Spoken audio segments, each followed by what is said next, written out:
আসসালামু আলাইকুম। তো এখন আমি ধারার একটি ম্যাথ সলিউশন করব। তো প্রথমে প্রশ্নটা যদি দেখি, এখানে সমান্তর ধারার এমতম পদের মান দেওয়া আছে এন স্কোয়ার, এনতম পদের মান দেওয়া আছে এম স্কোয়ার। আমাদের বের করতে হবে এম প্লাস এন মাইনাস ওয়ানতম পদের মান। ঠিক আছে, এখন খেয়াল করেন, এখানে এমতম পদের মানের সূত্র কিন্তু আমরা জানি, এনতম পদের মানের সূত্রও জানি। তো এগুলো যেহেতু মান দেওয়া আছে, সেখান থেকে আমরা ক্যালকুলেশন করে এম প্লাস এন মাইনাস ওয়ানতম পদের মান বের করে ফেলতে পারবো। ঠিক আছে, প্রথমে আমরা ধারাটির প্রথম পদ এবং সাধারণ অন্তরের মানটা ধরে নিব। ধারাটির প্রথম পদ হচ্ছে এ, সাধারণ অন্তর হচ্ছে ডি। সমান্তর ধারার এনতম পদের সূত্র আমরা জানি, এই যে সমান্তর ধারার এনতম পদ হচ্ছে a plus N minus one d. এই সূত্রটা আমরা ইউজ করব। খেয়াল করেন, তাহলে এমতম পদ হচ্ছে a plus m minus one d. এনের জায়গায় এম হয়েছে, আবার এনতম পদ সমান a plus N minus one d. ঠিক আছে, এখন প্রশ্নে এই যে এমতম পদের মান এন স্কোয়ার দেওয়া আছে, মানে হচ্ছে এই ইকুয়েশন সমান হচ্ছে এন স্কোয়ার। আবার এনতম পদের মান দেওয়া আছে হচ্ছে এম স্কোয়ার, তাহলে a plus N minus one d সমান হচ্ছে এন স্কোয়ার। প্রশ্ন অনুসারে এই যে a plus m minus one d সমান হচ্ছে এন স্কোয়ার, এটাকে আমরা প্রথম ইকুয়েশন দিলাম। A plus N minus one into D সমান হচ্ছে এম স্কোয়ার, এটাকে আমরা 2 নম্বর ইকুয়েশন দিলাম। এখন খেয়াল করেন, আমরা যদি এই দুইটা ইকুয়েশনকে বিয়োগ করে দিই, তাহলে এখান থেকে কিন্তু আমরা এ এর মানটা কাটা যায়, তাহলে আমরা ডি এর মানটা পাবো। ঠিক আছে, সো এখন আমাদের কাজ হবে দুইটা ইকুয়েশনকে বিয়োগ করে দেওয়া। খেয়াল করুন, আমাদের এই যে প্রথম ইকুয়েশনটা লিখলাম, সেকেন্ড ইকুয়েশনটা লিখলাম, যেহেতু বিয়োগ করতে হবে তাহলে আমাদের চিহ্ন চেঞ্জ করতে হবে। এখানে প্লাস আছে মাইনাস, প্লাস আছে মাইনাস, প্লাস আছে মাইনাস। ঠিক আছে, এখন এ প্লাস এ মাইনাসে কাটা যায়, M minus one into D minus N minus one into D হবে, আর এদিকে হচ্ছে N square minus M square হবে। খেয়াল করুন, এই যে M minus one into D minus N minus one into D সমান হচ্ছে N square minus M square. এখন এই যে আমাদের দুইটা রাশি M minus one into D minus N minus one into d, দুইটাতেই কিন্তু ডি কমন আছে। ঠিক আছে, তাহলে আমরা ডি কমন নিলে এখানে থাকবে m minus one minus n plus one. এই যে ডি কমন নিলে m minus one minus n plus one equal, এখানে এ স্কোয়ার মাইনাস বি স্কোয়ারের সূত্র a plus b into a minus b, মানে হচ্ছে N square minus M square সমান n plus m into n minus m. পরবর্তী লাইনে আমরা হচ্ছে এই যে প্লাসে মাইনাসে কাটা ওয়ান, এখানে থাকে হচ্ছে এম মাইনাস এন, আর বাকি এখানে যা আছে তা বসাই দিলাম। এখন একটু খেয়াল করেন, এখানে আছে এম মাইনাস এন, এখানে আছে এন মাইনাস এম।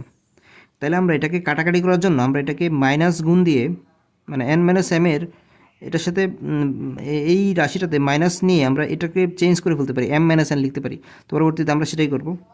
আর এখানে যেহেতু আমাদের বের করতে হবে ডি এর মান, তাহলে আমরা হচ্ছে D into M minus N আছে, এই যে এম মাইনাস এন এটাকে আমরা ডান পাশে নিয়ে যাব। এই যে এম মাইনাস এন এটাকে আমরা ডান পাশে নিয়ে ভাগ করে দিছি, যেহেতু গুণ আকারে আছে। আর এই যে এন মাইনাস এমকে আমরা এম মাইনাস এন লিখছি, উল্টা লিখছি, এবং একটা সাথে একটা মাইনাস গুণ দিয়ে দিয়েছি। ঠিক আছে, এখন আমরা এই যে এম মাইনাস এন এবং এম মাইনাস এন কিন্তু কেটে দিতে পারি। ঠিক আছে, তাহলে আমাদের ডি এর মান থাকলে হচ্ছে minus into N plus M. So আমরা ডি এর মানটা বের করে ফেলছি। এখন আমাদের বের করতে হবে হচ্ছে প্রশ্নে যেটা যেটা দেওয়া আছে এম প্লাস এন মাইনাস ওয়ানতম পদের মান। ঠিক আছে, এই যে ধারাটির এম প্লাস এন মাইনাস ওয়ানতম পদের মান আমরা জানি কি a plus N minus one into d. তাইলে এখানে এনটা হচ্ছে m plus N minus one, এই যে M plus N minus one into d. ঠিক আছে, এই পুরো জিনিসটা হচ্ছে এন। তাইলে পরবর্তী লাইনে আমরা এই যে M plus N minus one এটাকে আমরা সাজায় লিখলাম, এম এর সাথে মাইনাস ওয়ান নিলাম, আবার এন এর সাথেও মাইনাস ওয়ান নিলাম। ঠিক আছে, M minus one N minus one আলাদা লিখলাম, থার্ড ব্র্যাকেট দিয়ে একসাথে করে দিলাম। ঠিক আছে, এখন খেয়াল করুন, আমরা এই যে M minus one N minus one দুইটার সাথেই কিন্তু ডি গুণ আছে, তাহলে আমরা এই ডিকে এম মাইনাস ওয়ানের সাথেও নিয়ে নিতে পারি, আবার এন মাইনাস ওয়ানের সাথেও নিয়ে নিতে পারি। পরবর্তী লাইনে আমরা হচ্ছে এই যে a plus m minus one এটার সাথে ডি নিয়ে নিলাম, গুণ দিয়ে দিলাম, প্লাস এন মাইনাস ওয়ান এটার সাথেও এন মাইনাস ওয়ান এটার সাথেও ডি গুণ দিয়ে দিলাম। ঠিক আছে, এখন দেখুন এই যে আমাদের a plus m minus one into d, এইটার মান কিন্তু আমরা প্রথমেই বের করে ফেলছি 1 নম্বর ইকুয়েশানে। দেখবেন এটার মান হচ্ছে এন স্কোয়ার, তাহলে আমরা এই রাশিটার বদলে আমরা এন স্কোয়ার লিখতে পারি, যে এটার বদলে লিখলাম হচ্ছে এন স্কোয়ার। আর এই যে এন মাইনাস ওয়ান লিখলাম, আর এই যে ডি এর মানটা আমরা একটুকে বের করছি, এই যে মাইনাস এন প্লাস এম বসাই দিলাম। ঠিক আছে, এখন এই দুইটা আমরা গুণ করে দিব, এখানে আছে মাইনাস, এখানে আছে প্লাস, প্লাসে মাইনাস হবে মাইনাস, আর এ এন মাইনাস ওয়ান এবং এন প্লাস এম এটা আমরা গুণ দিয়ে দিলাম। এখন কাজ হচ্ছে এই দুইটা রাশি গুণ দিয়ে দেওয়া। তো খেয়াল করুন এখানে এই যে এন দিয়ে এন মাইনাস ওয়ানকে গুণ, তাহলে এটা হবে কি এন স্কোয়ার মাইনাস এন, আবার এম দ্বারা এন মাইনাস ওয়ানকে গুণ, তাহলে হবে N M minus M, N M minus M. ঠিক আছে, তারপরের লাইনে আমরা এই যে মাইনাস দ্বারা যদি পুরোটাকে গুণ দিয়ে দেই, তাহলে আমাদের প্রত্যেকটা চিহ্ন চেঞ্জ হয়ে যাবে। যেমন এখানে প্লাস আছে মাইনাস, মাইনাস আছে হয়ে যাবে প্লাস, প্লাস আছে হয়ে যাবে মাইনাস, মাইনাস আছে হয়ে যাবে প্লাস, বাকি সম্পূর্ণ সেম।